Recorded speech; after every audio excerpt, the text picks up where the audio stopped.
So hey guys, welcome back to our channel, that is BACM Pass Khatir. The topic which we are discussing today is of class 10 chapter number 5 life process. और जो topic हम discuss करने वाले हैं that is कि how do unicellular organism like amoeba takes food.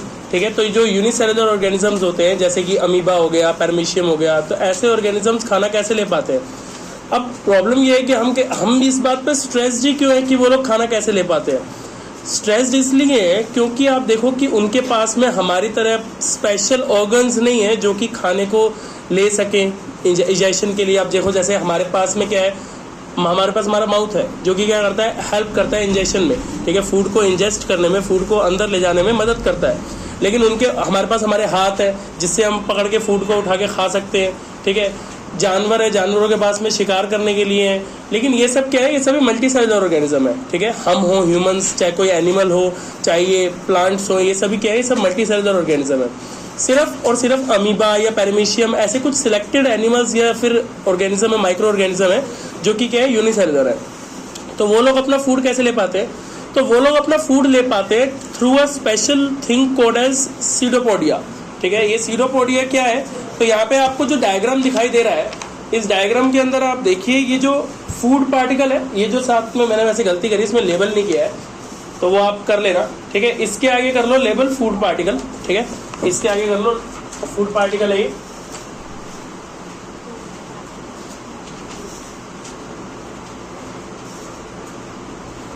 और जो ये दोनों है ना, मतलब ये आप देख लो जो फूड की तरफ बढ़ रहा है. ठीक है, फूड की तरफ आ रहे हैं ना, तो हाथ जैसे, तो इनको क्या बोलते हैं, इनको बोलते हैं सीडोपोडिया. ठीक है, ये रही स्पेलिंग यहाँ लिखी है, तो ऐसी कोई टेंशन वाली बात नहीं, ये रहा सीडोपोडिया. ठीक है, तो ये जो सीडोपोडिया है, ये इनके थ्रू जो है वो फूड को अपने पास में लेके आता है. मतलब क्या करता है, पहले तो अमीबा खुद स्ट्रेच करके, मतलब ऐसे चल चल के उसके पास पहुंच जाता है फूड पार्टिकल के पास में, और फिर अपने जो मतलब कि हाथ जैसे स्ट्रक्चर है उसको आगे बढ़ाता है और फूड को अंदर की ओर ले लेता है, फूड को अंदर की ओर ढकेल लेता है, जिसको क्या बोलते हैं, जिसको सीडोपोडिया बोलते हैं. एक बारी फूड अंदर आ जाता है तो वो एक वॉक्यूल्स सा क्रिएट हो जाता है. अब ये वॉक्यूल क्या है, तो क्लास 9 के अंदर आपने पढ़े थे वॉक्यूल्स. ठीक है, सेल वाले चैप्टर में वॉक्यूल्स पढ़े थे. क्या थे वॉक्यूल्स, तो वॉक्यूल्स को सैक्स. ठीक है, तो जो सैक्स होते हैं, सैक्स मतलब बोरे. ठीक है, तो जो एक तो सैक्स को हिंदी बोलते हैं बोरे, तो ये जो बोरे होते हैं इसके अंदर क्या होता है, इसके अंदर फूड स्टोर हो जाता है. तो आप देखो यहाँ पे जो मतलब कि जो तीसरी वाली डायग्राम है उसके अंदर आप देखो कि जो फूड अंदर भी है लेकिन उसके आसपास जो है वो मतलब क्या है, उसने ऐसे घेरा बना रखा है अभी भी. ठीक है, क्योंकि उसने उसे उस फूड सैक के अंदर फंसा रखा है अभी. फिर वहीं पे उसको डिसॉल्व किया जाएगा, वहीं पे उसको जो है वो खाया जाएगा. और फिर उसके बाद में देखो यहाँ पर इस वाले में हमारे को फूड पार्टिकल नहीं दिख रहा, बिकॉज वो डाइजेस्ट हो चुका है. अंदर फूड पार्टिकल जो है वो डाइजेस्ट हो चुका है. अंदर जो है वो पूरी तरह से जो न्यूट्रिएंट्स अमीबा को चाहिए थे उससे वो सभी अमीबा को मिल चुके हैं. नेक्स्ट थिंग, अब इसके बाद में एक चीज यहाँ पर नहीं है, वो यहाँ पर इसलिए नहीं बनाई है क्योंकि ये इसके अंदर सिर्फ न्यूट्रिशन वाला पार्ट था, इजेशन वाला पार्ट नहीं था. इजेशन मतलब एक्सक्रीशन, बॉडी से बाहर निकलने वाला पार्ट नहीं था. तो अगर बॉडी से बाहर निकलने वाला पार्ट आपको इसमें बनाना हो तो दैट्स योर चॉइस. बाकी अभी लास्ट में जब एक्सक्रीशन वाला पॉइंट छिड़ेगा तो वहां पे भी बताया जाएगा. लेकिन अभी भी अगर आपको इसके साइड में, इसीलिए मैंने जगह छोड़ी कोने में, अगर आप चाहो तो आप बना सकते हो. बट ये याद रखना, this is totally your choice. मैंने क्यों नहीं बनाया उसका रीजन मैंने आपको बता दिया है, क्योंकि ये जो है वो इस तरीके से होता है. ठीक है, ये बीच में जो है वो मतलब ऐसे समझ लो कि हमारा न्यूक्लियस है. ठीक है, और किसी एक तरफ से इस तरीके से डॉट डॉट डॉट डॉट करके जो है वो मतलब कि जो वेस्ट मटेरियल होता है फूड का वो बाहर निकल जाता है. ठीक है, तो if you want you can draw it at the 5th place. ठीक है, तो 5th प्लेस पे आप उसे ड्रॉ कर सकते हो. ठीक है, इस तरीके से. और इसको मतलब ब्रैकेट डाल के लिख लेना कि ये इजेशन का पॉइंट है, मतलब इससे एक्सक्रीशन हो रहा है. अमीबा इस तरीके से एक्सक्रीट भी कर देता है. ठीक है, जो फालतू का फूड होता है.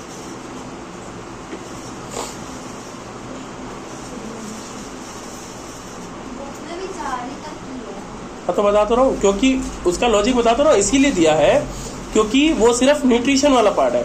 जैसे ही न्यूट्रिशन वाला पार्ट खत्म होके, डाइजेशन खत्म होके हम एक्सक्रीशन पे पहुंचेंगे तो आपको ये भी समझाया जाएगा. लेकिन आप अभी बनाना चाहो तो अभी बना सकते हो. इंजेक्शन नहीं, इंजेशन, इंजेशन, इंजेशन और लास्ट में एक्सक्रीशन, मतलब खाओ निकालो.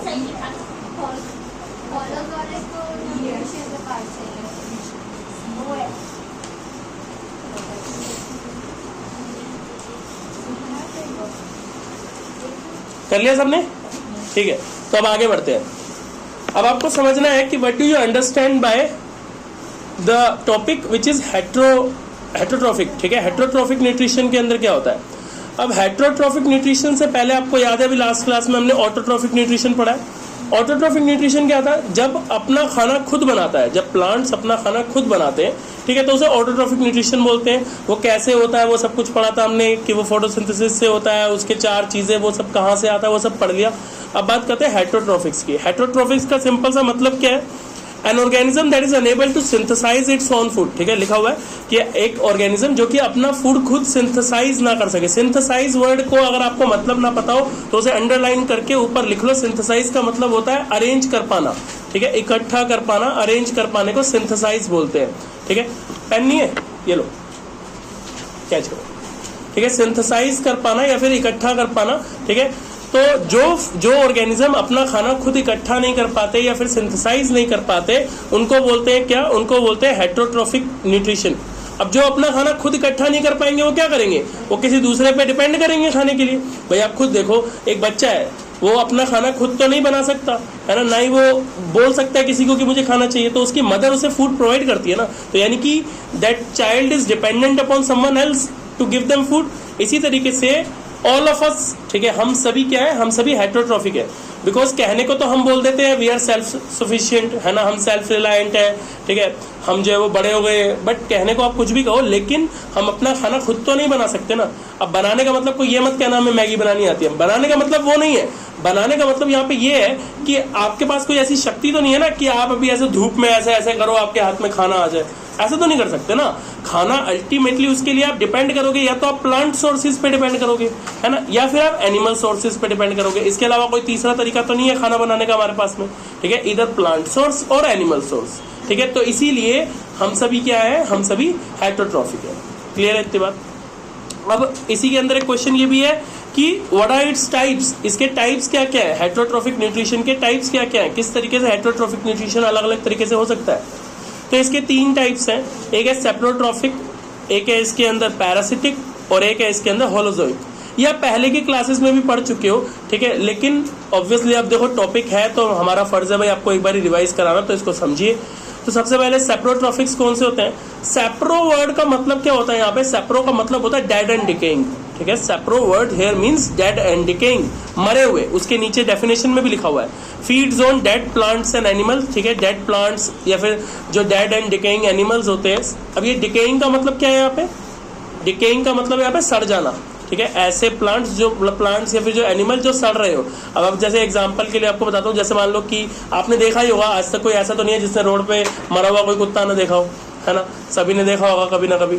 अब जब रोड पे कोई कुत्ता मरा हुआ हमारे को दिखाई देता है तो हमारे को एक चीज दिखाई देती है, अगर आप उसे गौर से देखो। वैसे आप लोग गौर से देखते नहीं होगे, आई नो, दूर से ऐसे नाक बंद करके भाग लेते होगे, लेकिन अगर कभी गौर से देखने का दिल हो तो देखना, तो उसके ऊपर कीड़े दिखाई देंगे आपको बहुत सारे। ठीक है, बहुत सारे छोटे छोटे छोटे छोटे व्हाइट रंग के और बहुत सारे अलग अलग टाइप के, ब्लैक कलर के, व्हाइट कलर के कीड़े हो जाते हैं जो कि उनके ऊपर चढ़ जाते हैं और उनको खाने लगते हैं। तो आप उनको किस कैटेगरी में डालोगे, दे आर सेप्रोट्रॉफिक्स। क्यों, क्योंकि वो उसको मरने के बाद खा रहे हैं। ठीक है, तो जो भी मरने के बाद खाया जाता है, जिसको मतलब कि जो भी ऑर्गेनिज्म किसी दूसरे मरे हुए या सड़े हुए प्लांट या एनिमल्स को खाते हैं, उन्हें सेप्रोट्रॉफिक्स बोलते हैं। फर्क है, हाँ मैं बताता रहा हूँ, देखो उसका रीजन बताता हूँ मैं आपको। हम जब किसी ऑर्गेनिज्म को मार के खाते हैं तो वी मेक श्योर कि हम उसे फ्रेश ही खा लें, उसको डिके ना करके खाएं। अब आप खुद सोचो, एक चिकन या मीट हमने कहीं से लिया और अगर मान लो वो 2 दिन तक बाहर पड़ा रहा, तो क्या आप उसे बना के खा सकते हो क्या? नॉट एट ऑल, कोई चांस ही नहीं है। क्यों? क्योंकि वो सड़ना शुरू हो जाएगा, वो डिकम्पोज होना शुरू हो जाएगा। तो जो चीज़ सड़ने शुरू हो जाती है वो हम नहीं खा सकते। तो इसीलिए जो है वो हम लोग जो है वो सेप्रोट्रॉफ्स में नहीं आते हैं। सेप्रोट्रॉफ्स में कौन आते हैं? नीचे एग्जाम्पल भी दिया हुआ है, यीस्ट और मशरूम। ठीक है, ये यीस्ट मशरूम सब क्या है, तो जो अभी मशरूम से आप समझोगे यार मशरूम तो हम खाते हैं, है ना, तो क्या मशरूम्स मतलब एक माइक्रो ऑर्गेनिज्म है? तो यस, मशरूम एक माइक्रो ऑर्गेनिज्म है। ठीक है, मशरूम अपने आप में एक माइक्रो ऑर्गेनिज्म होता है। और मैं आपको गारंटी दे सकता हूँ, आपने आज तक कुछ भी, आई कैन गारंटी, आज तक आपने कुछ भी उगते हुए देखा होगा, लेकिन आपने कभी मशरूम उगते हुए नहीं देखा होगा। आपको पता है मशरूम कहाँ उगता है, कैसे उगाया जाता है? तो मशरूम को ना, ये जो घास होती है ना, घास को पहले ना घास को ना ऐसे पानी वानी दे के उसके अंदर कुछ माइक्रो ऑर्गेनिज्म डाल के उसे सड़ा देते हैं और उसे मतलब खराब होने छोड़ देते हैं। फिर उसके अंदर जो सड़ी हुई जो घास होती है उसके अंदर मशरूम के बीज डाल देते हैं, तो वहां पे मशरूम जो है वो उगती है। ठीक है ना। तो मशरूम को उगाने के लिए you don't require any sunlight, और ये सब सनलाइट तो चाहिए नहीं होती है उसके लिए। आप अपने घर के एक कमरा हो ना आपके अंदर, तो आप वहां पे भी मशरूम उगा सकते हो। ठीक है। तो मशरूम उगाने के लिए यू डोंट रिक्वायर, बस आपको क्या चाहिए, सड़ा हुआ ही तो सामान चाहिए।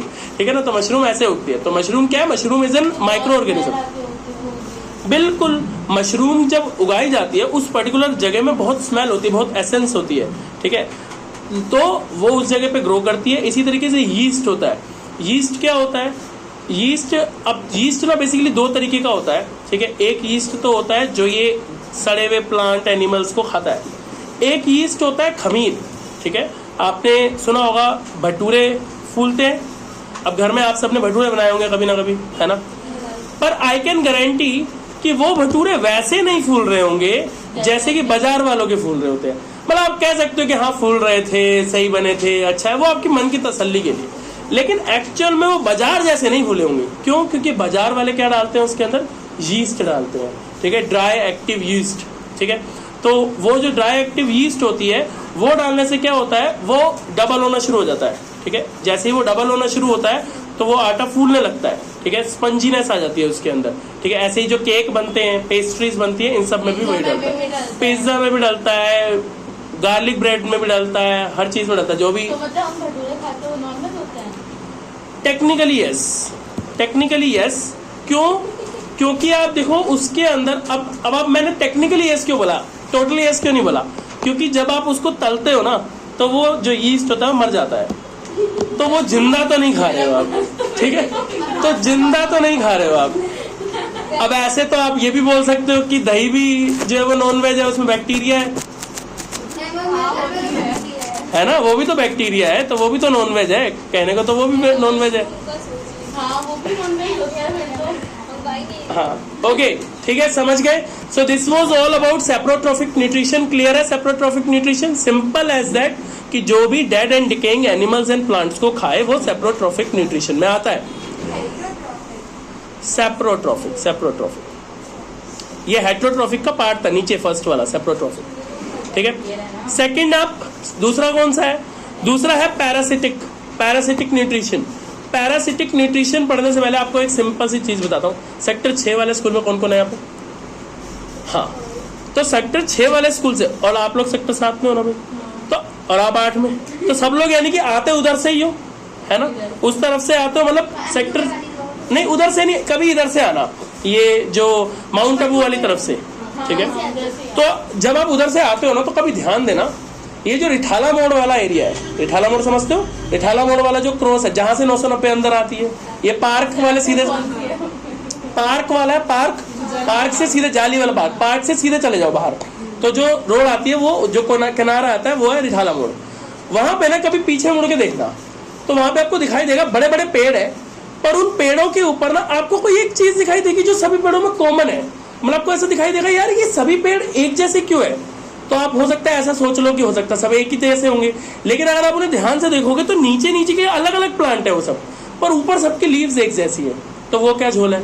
तो एक्चुअल में उन सभी के ऊपर एक पैरासाइट है, और उस पैरासाइट का नाम है अमरबेल, कैसकटा। ठीक है। कैसकटा इंग्लिश में बोलते हैं, हिंदी में बोलते हैं अमरबेल। उन सबको ध्यान से देखना, एक साथ सारे जुड़े होंगे। ठीक है। सारे जो है वो एक साथ, सबकी पत्तियां एक साथ जुड़ी होंगी, बेले है वो, ठीक है, बेल्स है, वाइन्स है, वो एक साथ जुड़ी होंगी, और उसकी जो पत्तियां होंगी सेम दिखाई दे रही होंगी, लगभग सभी प्लांट्स के ऊपर है। तो अब आप कहोगे ये तो नॉर्मल प्लांट हुआ ना, तो इसमें पैरासाइट जैसा क्या है? तो पैरासाइट बेसिकली कोई भी एक ऐसा ऑर्गेनिज्म होता है, कोई भी ऐसा जीव होता है जो अपने खुद के मतलब दम पे नहीं जीता है, वो किसी भी दूसरे लाइव प्लांट या लाइव एनिमल या लाइव ह्यूमन के ऊपर चढ़ जाता है और उसके ऊपर सारी जिंदगी रहता है। सिंपल, जू है किसी के सर में चलो नहीं है, ठीक है, आपने किसी के सर में देखी तो होंगी आज तक यार उसके सर में जू है ना। तो जू यानी कि लाइस बोलते हैं उसे इंग्लिश में, वो भी एक परफेक्ट एग्जांपल है किसका? पैरासाइट का। क्योंकि वो क्या करता है एक्चुअली, जू अगर हमारे सर में रहती है तो वो खाती क्या है, वो जिंदा कैसे है? हमारा खून पीती है। ठीक है, हमारा खून पीती है, बट उसकी निडल इतनी पतली होती है कि हमारे को मालूम नहीं चलता, लेकिन वो पीती क्या है, हमारा ब्लड सक करती है? बिल्कुल ब्रेन के लिए हार्मफुल होती है वो, तो वो हमारा ब्लड सक करती है एक्चुअल में। तो कुल मिला के ऐसे समझो कि वो हमारे वजह से जिंदा है ना, तो वो पैरासाइट क्यों है, क्योंकि वो हमारे ऊपर जिंदा है। अब एक चीज इसके अंदर नहीं लिखी है, साइड में कहीं पे लिख लेना, जिस प्लांट या एनिमल या ह्यूमन के ऊपर वो जिंदा रहते हैं उन्हें होस्ट बोलते हैं, ठीक है, उन्हें क्या बोलते हैं, होस्ट। ऐसे लिख लेना, जैसे एग्जांपल के लिए, या फिर इसके पीछे जगह कहीं पे भी जहां जगह मिले, पहले सुन लो क्या लिखना है, कि जैसे जू हमारे सर पे रहती है तो हम उसके होस्ट है। याद रखने का तरीका बताता हूँ, कभी किसी पार्टी फंक्शन में जाओ तो वहां पे बाहर ऐसे लिखा होता है दिस वेट्स दिस, और नीचे क्या लिखा होता है, hosted by mister and Mrs this, hosted by. इसका मतलब क्या है कि आज का खाना उनकी तरफ से, तो हम उसके होस्ट है, मतलब हम उसको खाना खिला रहे हैं, ठीक है, तो ऐसे याद रखना, ठीक है। तो होस्ट कौन होता है, जिसके ऊपर पैरासाइट रहता है। जैसे वहां वाले जो प्लांट पे मैं बोल रहा हूँ अमरबेल है, तो जो भी प्लांट के ऊपर अमरबेल है वो उसका होस्ट है। क्लियर है, लिख लो, मतलब वही जिसके ऊपर भी है। इंग्लिश में बोलूं क्या, द प्लांट और organism who feeds the parasite is called host.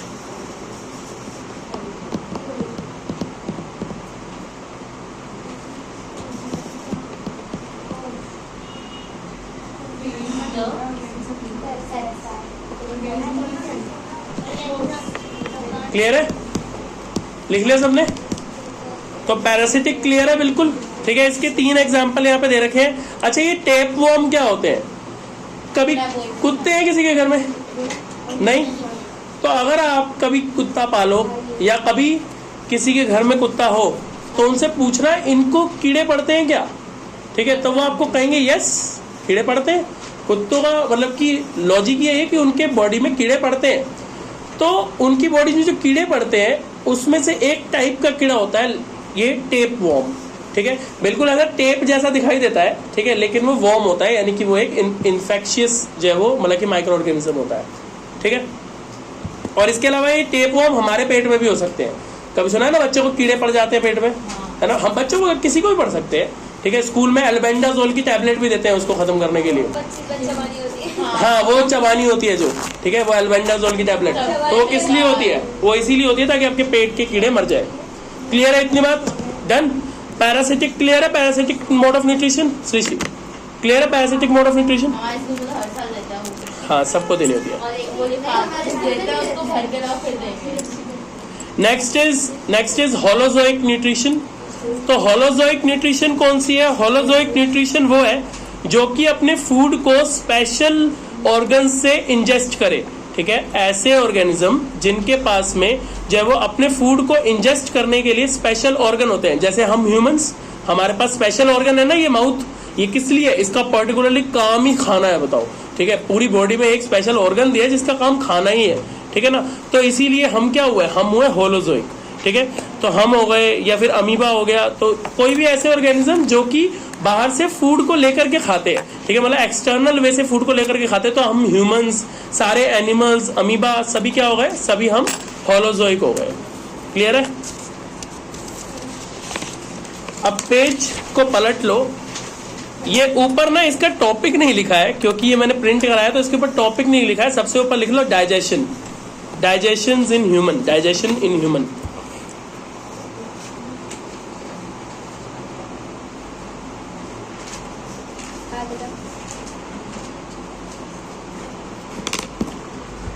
तो अब ये डाइजेशन इन ह्यूमन क्या होता है? अभी देखो हमारा ना न्यूट्रिशन वाला पार्ट खत्म हो गया है यहाँ पे, ठीक है, खूब खा लिया, ठीक है। अब जरूरी है कि भाई पचाने पर ध्यान दिया जाए, ठीक है।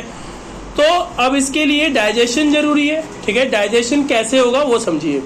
तो मैं डाइजेशन का पार्ट अभी आज आधा ही कराने वाला हूँ, ठीक है, बिकॉज ये बड़ा बहुत ओवर हो जाएगा आपके लिए, तो इसीलिए अभी मैं आधा ही डाइजेशन का पार्ट कराने वाला हूँ, स्टमक तक, ठीक है। तो बाकी का नेक्स्ट क्लास में करेंगे, तो वहां तक का अभी समझ लो। तो सबसे पहले समझिए कि डाइजेशन का मतलब क्या होता है। डाइजेशन का मतलब होता है when you take out the important और we can say the necessary things from the food you have ingested is known as digestion. ठीक है, मतलब जब आप जो खाना आपने खाया है उसमें से इंपॉर्टेंट पार्टिकल्स या फिर जो इंपॉर्टेंट जरूरी जो एसेंशियल चीजें हैं उन सबको जब आप बाहर निकाल लेते हो तो उसको क्या बोलते हैं, उस प्रोसेस को डाइजेशन बोलते हैं। क्लियर है इतनी बात? ठीक है, अब ये जो डाइजेशन का प्रोसेस है ये माउथ से ही शुरू हो जाता है, मुंह से ही शुरू हो जाता है।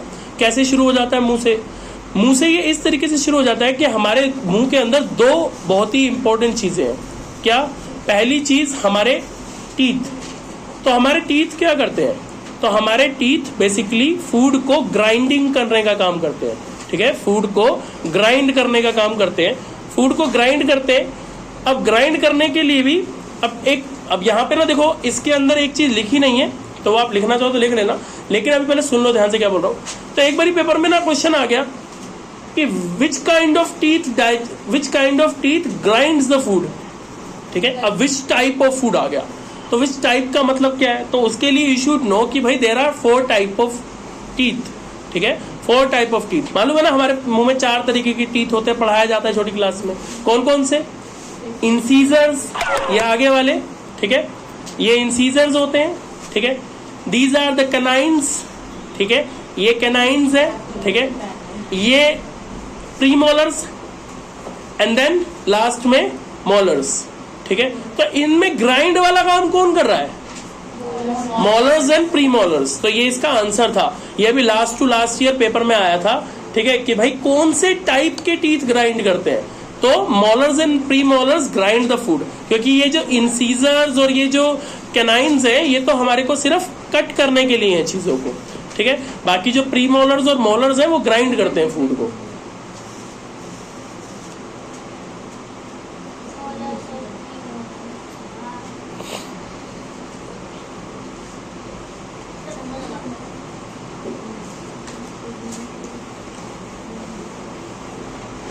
लिख लिया? नेक्स्ट अप, तो दूसरी चीज क्या है? अब मैंने बोला कि एक तो काम कर दिया हमारे टीथ ने, फूड को क्या कर दिया? ग्राइंड कर दिया, छोटे छोटे टुकड़ों में बांट दिया। दूसरा काम कौन करता है? दूसरा काम करता है हमारी सलाइवा। ठीक है, जो हमारी सलाइवा, हमारी थूक है वो बहुत पावरफुल है। ठीक है, कैसे सलाइवा बहुत पावरफुल है? क्योंकि हमारी सलाइवा के अंदर एक स्पेशल एंजाइम है, एंजाइम का नाम है एमिलेस। ठीक है, एंजाइम का नाम क्या है? एमिलेस एंजाइम, सलाइवरी एमिलेस या एमिलेस एंजाइम। ये एंजाइम क्या करता है? ये फूड के अंदर जो स्टार्च होता है ना उसको ये शुगर में कन्वर्ट कर देता है। ठीक है, हमारे फूड के अंदर स्टार्च होता है। अब कौन से फूड में स्टार्च होता है भाई? लगभग सभी फूड में स्टार्च होता है जिसके अंदर कार्बोहाइड्रेट्स होते हैं। अभी नेक्स्ट क्लास में मुझे याद कराना, मैं आपको टेस्ट भी करके दिखाऊंगा कि हाउ टू चेक कार्बोहाइड्रेट, ये आपके कोर्स में है। ठीक है, तो कार्बोहाइड्रेट और स्टार्च को कैसे चेक करते हैं फूड पार्टिकल में? आयोडीन से चेक करेंगे उसको। ठीक है, तो अभी नेक्स्ट क्लास में करके देखेंगे, बट फिलहाल के लिए समझिए कि कोई भी जो फूड हम खा रहे हैं उसके अंदर जो स्टार्च पार्टिकल है उसको ये कन्वर्ट करता है किसमें? शुगर में।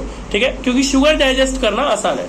इतनी बात समझ में आ गया? और ये जो सलाइवा हमारे मुंह में आती है ये कहाँ से आती है? सलाइवरी ग्लैंड की वजह से। ठीक है, तो हमारे मुंह में क्या होते हैं? सलाइवरी ग्लैंड होते हैं, लिखा हुआ है यहाँ पे सलाइवरी ग्लैंड। ठीक है, ये सिक्रीट करते हैं सलाइवा। ठीक है, जो जिसके अंदर एमिलेस होता है, और जो एमिलेस क्या करता है? ये चेंज कर देता है स्टार्च को शुगर में। क्लियर है इतनी बात? ठीक है, माउथ वाला पॉइंट क्लियर है। उसके बाद में क्या होता है? उसके बाद में जो है वो हमारा जो फूड है वो नेक्स्ट स्टेप जाता है ईसोफेगस में। ये ईसोफेगस क्या है? ईसोफेगस जो है वो यहाँ से लेकर के, मतलब कि जो हमारी फूड पाइप, जिसको हम आसान भाषा में फूड पाइप बोलते हैं, फूड पाइप क्या करती है? हमारे जो मुंह से निकला हुआ है, जो हमारे मतलब माउथ से नीचे की ओर जा रहा है, ठीक है, स्टमक तक की जो हिस्सा है उसको क्या बोलते हैं? उसको बोलते हैं ईसोफेगस। अब ना कई बारी पेपर में क्वेश्चन आता है कि डिफाइन एलिमेंट्री कैनाल, तो बच्चे हमको गाली देते हैं वहाँ पे, क्या इतना कुछ पढ़ाया था एक ये भी बता देते भाई, है ना? तो इसीलिए अब हम कोई कसर नहीं छोड़ना चाहते। तो एलिमेंट्री कैनाल क्या होता है? एलिमेंट्री कैनाल, और कई लोग सोचते हैं alimentary canal and oesophagus is one and the same thing, actual में बट थोड़ा सा डिफरेंस होता है। थोड़ा सा डिफरेंस क्या है? तो अगर किसी के पास में बुक हो तो बुक के अंदर खोलो, डाइजेशन वाला पार्ट निकालो। ठीक है, ये चैप्टर खोलो, स्टार्टिंग में ही होगा, इतना पीछे नहीं, इतना पीछे नहीं, रेस्पिरेशन से पहले होगा। हाँ ये दिखाओ, एक मिनट दिखाओ, दिखाओ।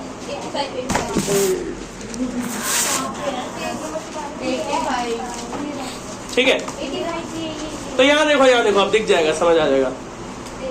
एलिमेंट्री कैनाल क्या होती है, इसको बाइंड करा लेना, ठीक है, फटने दो पूरी, तभी बाइंड कराओगे, वरना नहीं कराओगे। ओके, तो ईसोफेगस तो आपको समझ में आ गया भाई, ये मुंह से लेकर के और यहाँ स्टमक तक लेके जाती है, ठीक है, मुंह से लेकर के स्टमक तक लेके आती है फूड को। पर एलिमेंट्री कैनाल क्या होती है, एलिमेंट्री कैनाल, अब आप एक चीज पे ध्यान दो, ये जो स्टमक है, फिर इंटेस्टाइन है, फिर लास्ट में एनस है, ये सब कुछ जुड़ा हुआ है ना एक दूसरे से। तो यानी कि कहने का मतलब ये है कि जो फूड एक बारी मुंह से गया वो डायरेक्ट बाहर ही निकलेगा लास्ट तक, और वो सब कुछ एक ही ट्यूब है, चलती जा रही है, मतलब एक ही फ्लो में चलती जा रही है। तो इस पूरी ट्यूब को एलिमेंट्री कैनाल बोलते हैं, मतलब straight from the mouth to your anus, ठीक है, एनस तक पूरा जो है वो जहां तक फूड निकल नहीं जाता बाहर तक, वो पूरे हिस्से को क्या बोलते हैं, एलिमेंट्री कैनाल बोलते हैं। इसके अंदर सब कुछ आ जाता है, समझ में आ गया, ठीक है। तो एलिमेंट्री कैनाल के अंदर ही ईसोफेगस, ये सब कुछ आ जाता है, इंटेस्टाइन सब कुछ आ जाता है। क्लियर है, तो एलिमेंट्री कैनाल भी पता चल गया क्या होती है। अब जो हमारी, अब इसके अंदर देखो एक चीज लिखी है कि ईसोफेगस के अंदर क्या होता है, पेरिस्टाल्टिक मूवमेंट होती है, पेरिस्टाल्टिक मूवमेंट। अब इसके लिए गंदा सा एक्सपेरिमेंट करो, सबके मुंह में सलाइवा तो हो गई, ठीक है, तो क्या करो, अपने गले पे हाथ लगाओ और अपने सलाइवा को गटक जाओ, ठीक है, हंसी आएगी, हंसना और वरना गटक नहीं पाओगे, करके देखो, मजाक की बात नहीं है, इंपॉर्टेंट चीज है, करो। जब करा तो हिलता हुआ समझ में आ रहा है, ऐसा ऐसा हो रहा है कुछ ऐसा, this is called as peristaltic movement, इसको पेरिस्टाल्टिक मूवमेंट बोलते हैं। अब ये मूवमेंट है क्या वो समझो, सोचो कि एक कोई पाइप है, ठीक है, समझो कि कोई पाइप है, जैसे, अरे अपना चेक करना है भाई, ठीक है, ओके, सोचो कि एक पाइप है, जैसे मान लीजिए ये पाइप है, तो ऐसी ही हमारी ईसोफेगस होगी। अब प्रॉब्लम क्या है, जो हमारी ईसोफेगस है ना, उसका एक प्रॉब्लम है, उसका प्रॉब्लम ये है कि इसके अंदर ना साइज बहुत छोटा है इसका, मतलब ये बहुत ही पतली है। अब आप खुद सोचो ना, गले के अंदर यहाँ पे एग्जैक्टली है, छोटी सी होगी ना, पतली सी पाइप होगी, अरे वो पूरी, उसके अंदर आपका थ्रोट भी है, थायराइड ग्लैंड भी है, सब कुछ है, अकेला नहीं है वो, अकेला नहीं है वो। अब समझिए, ध्यान दो, अगर समझिए छोटी सी पाइप है, इसके अंदर जब हम फूड खाते हैं तो ऑब्वियसली वो बड़ा होता है ना।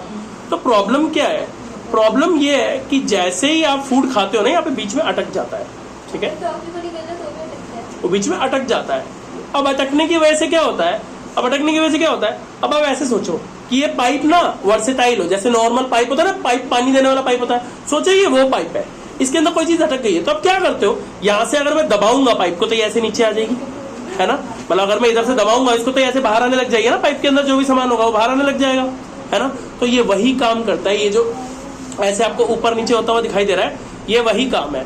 तो ये क्या कर रहा है, बेसिकली हमारा जो पेरिस्टाल्टिक मूवमेंट का मतलब ये है कि ऐसे फूड आया ना, फूड को ऐसे करके नीचे किया, ऐसे करके नीचे कर रहा है उसको, this is known as the peristaltic movement, मतलब फूड को नीचे को ले जाने का जो प्रोसेस है उसको पेरिस्टाल्टिक मूवमेंट बोलते हैं। तो ये ईसोफेगस में होती है, समझ में आ गया, क्लियर है। नेक्स्ट अब जो अगली चीज है वो है क्या, स्टमक। लास्ट टॉपिक इतना ही करेंगे बस। स्टमक के अंदर क्या होता है, ये बहुत इंपॉर्टेंट है, ध्यान से समझना। स्टमक के अंदर 3 चीजें होती हैं जिनको हम गैस्ट्रिक जूसेस भी बोलते हैं, ठीक है। एक है पेप्सिन, एक है HCl और एक है म्यूकस। सबसे पहले समझिए HCl। अब ये HCl वही HCl है, हाइड्रोक्लोरिक एसिड, जिसको हम बोलते हैं कि बहुत खतरनाक है, जिसको हम बोलते हैं कि ये तेजाब है, जिसको बोलते हैं जिससे एसिड अटैक नहीं कर देते, है ना, ये वही एसिड है, हाँ, ये एग्जैक्टली वही एसिड है, ठीक है, उससे बिल्कुल कम नहीं है, ठीक है, उससे बिल्कुल भी कम एसिड नहीं है, ये एग्जैक्टली वही वाला एसिड है। अब इस एसिड का काम क्या है वो समझिए, ठीक है, बाद में आएंगे इस बात पे कि जल क्यों नहीं रहे आज तक, ठीक है। तो पहले समझिए इसका काम क्या है। तो इसके 2 काम है, ठीक है, इसके 2 काम क्या है। सबसे पहला काम तो ये है कि फूड के साथ कई बार बहुत सारे बैक्टीरिया, वायरस, प्रोटोजोआ, एल्गे, बहुत कुछ साथ में आ जाता है, ठीक है। अब उन सबको मारना काम है इस HCl का, सबसे प्राइम रोल तो ये है। अब मैं आपको याद कराता हूँ, जब कोरोना का टाइम था तो सब लोग कह रहे थे यार गर्म पानी पियो, गर्म पानी पियो, कह रहे थे। उसके पीछे का लॉजिक क्या था, उसके पीछे का लॉजिक ये था कि अगर कोरोना वायरस आपके गले में पहुंच गया है पेट में दर्द तो आप जैसे ही गर्म पानी पियोगे वो कोरोना वायरस आपके थ्रोट से चिपका होगा, वो निकल करके आपके स्टमक में चला जाएगा। और स्टमक में क्या है? HCl। HCl क्या करता है? मार देता है, ठीक है ना। तो ये वायरस बैक्टीरिया जो भी आते हैं इनको मार देता है, तो वो मर जाएगा, तो आपको असर नहीं करेगा। तो कुल मिलाकर के ये था उसका। तो एक तो ये समझ में आ गया HCl का काम कि भाई जो भी फूड के साथ में, पानी के साथ में जो भी गंदगी जाती है, जो भी बैक्टीरिया वायरस जाता है उसको मार देता है। दूसरा काम क्या है इसका? दूसरा काम ये है कि ये फूड को ना एसिडिक मीडियम प्रोवाइड करता है। मतलब एसिडिक मीडियम प्रोवाइड करना सुनने में मुश्किल लग रहा है, आसान भाषा में फूड को बस एसिडिक कर देता है। फूड जो आता है नॉर्मल, उसका जो भी हो, चाहे वो एसिडिक हो बेसिडिक हो, ये उसको बस एसिडिक कर देता है। और एसिडिक क्यों करता है उसके पीछे का लॉजिक समझते हैं, बट पहले ये समझते हैं कि पेप्सिन क्या करता है। ठीक है, तीसरी चीज दिखाई दे रही है, मतलब फर्स्ट चीज दिखाई दे रही है पेप्सिन। ये पेप्सिन क्या है? पेप्सिन का सिंपल सा काम है प्रोटीन को ब्रेक करना, प्रोटीन को ब्रेक करना। बट ये ना बहुत एक तरीके से ना नाराज वाला, ये वो शादियों में नाराज फूफा होता है ना, ये बिल्कुल उसकी तरह है। छोटी छोटी बात पे बुरा मान जाता है, कहता है कि हमको ठीक से पूछा नहीं। क्या नहीं पूछा भाई? कहते हैं हमको खाना ऐसे ही दे दिया, हमको तो खाना एसिडिक चाहिए था। ठीक है, तो इसको जो भी खाना चाहिए ना वो एसिडिक में चाहिए। पेप्सिन को जो भी खाना चाहिए वो एसिडिक में चाहिए। अगर खाना एसिडिक नहीं होगा तो ये उसका प्रोटीन डाइजेशन करने से मना कर देता है, कहता हम नहीं करेंगे, किसी और को बुला लो।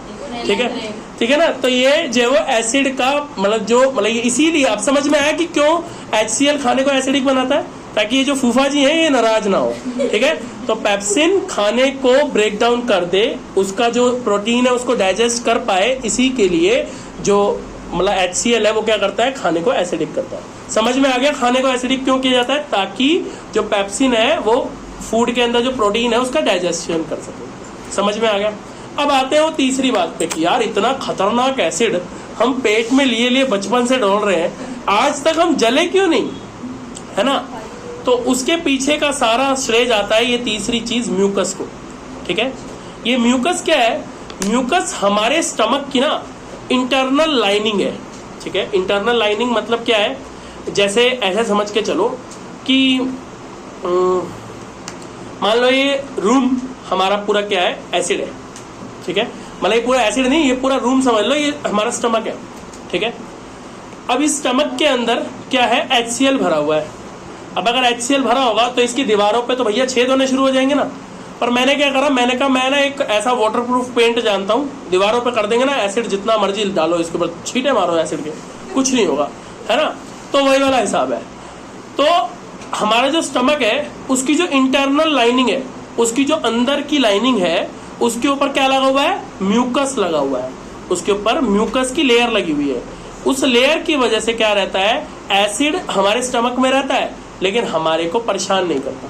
अब आपने सुना होगा किसी किसी लोगों को कहते हैं पेट में छाले पड़ गए, सुना है? गैस्ट्रिक अल्सर्स बोलते हैं उसे। तो एक्चुअल में उनके पेट में यही हुआ होता है, उनका म्यूकस सिक्रीशन कम हो जाता है। उनके पेट में जो स्टमक के अंदर की लाइन में म्यूकस है ना वो कम हो जाता है। तो जैसे ही एसिड बनना शुरू होता है, एसिड बढ़ता है घटता है, तो उनको भाई एसिड पेट में लगता है, पेट के अंदर फील होता है उनको, एसिड दर्द होती है उससे। तो इसी को बोलते हैं कि गैस्ट्रिक अल्सर्स हो गए हैं। समझ में आ गया? क्लियर है? So that's all for this topic. If you have any doubt, you can always ask us in the comment section. Thank you so much.